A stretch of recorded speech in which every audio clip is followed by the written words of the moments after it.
Good morning. Myself Prabharan J, working as an assistant professor in ECE department at SNS College of Technology.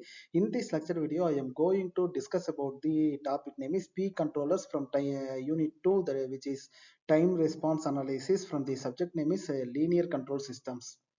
Yeah, let I discuss. First, let us understand the practical need for P controllers. In real world systems, users expect smooth and accurate performance.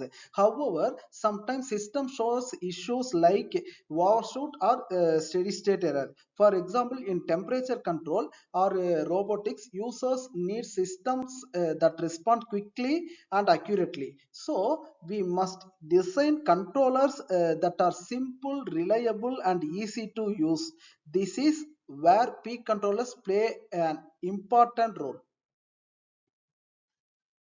Now let us define the problem. The main challenge is how to tune a peak controller to achieve both fast and stability. If the gain is too high, the system becomes unstable. If the gain is too low, the system response becomes slow. So the goal is to find a balance between responsiveness and stability. In simple words, we need proportional control that reduces error without causing instability. Next, let us explore possible solutions. There are different tuning methods available. First one is trial and error method, Ziegler-Nicholas method, software-based tuning method. Also, sometimes we combine P controller with other controllers like a PI controller or PID controller to improve performance. Another important idea is designing user-friendly interfaces so that engineers can easily adjust controller parameters like gain. Yeah, let us do yes two small classroom activity. The first activity is puzzle solving. The puzzle question, you can see your puzzle question on your screen. You have to find the value of question mark.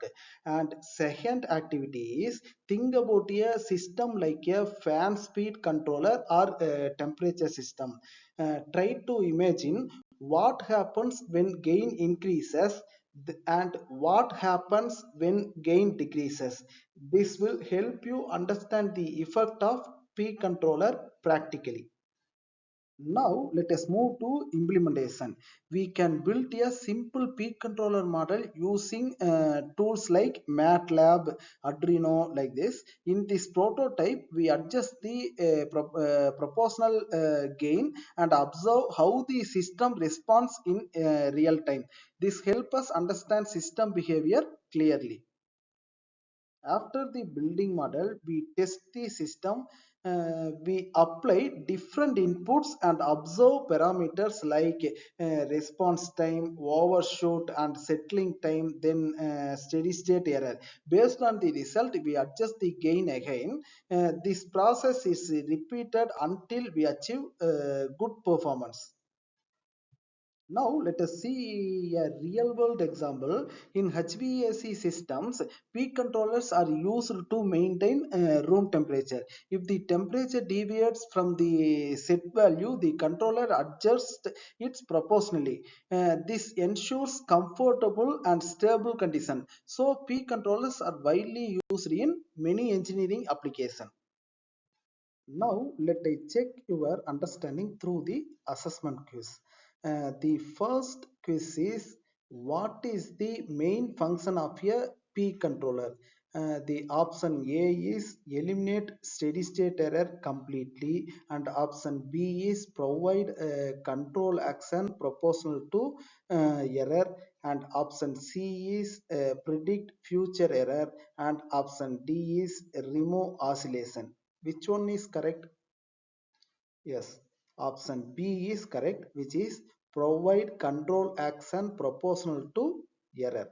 And second quiz, assessment quiz is the output of a P controllers is given by option A is integral of error, and option B is derivative of error, and option C is proportional to error, and option D is constant value. Which one is correct?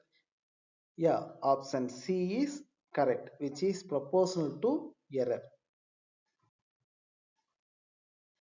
Thank you, everyone. I hope you understood the concept of peak controllers clearly. If you have any question, feel free to ask through the comment. We will meet in next video. Thank you.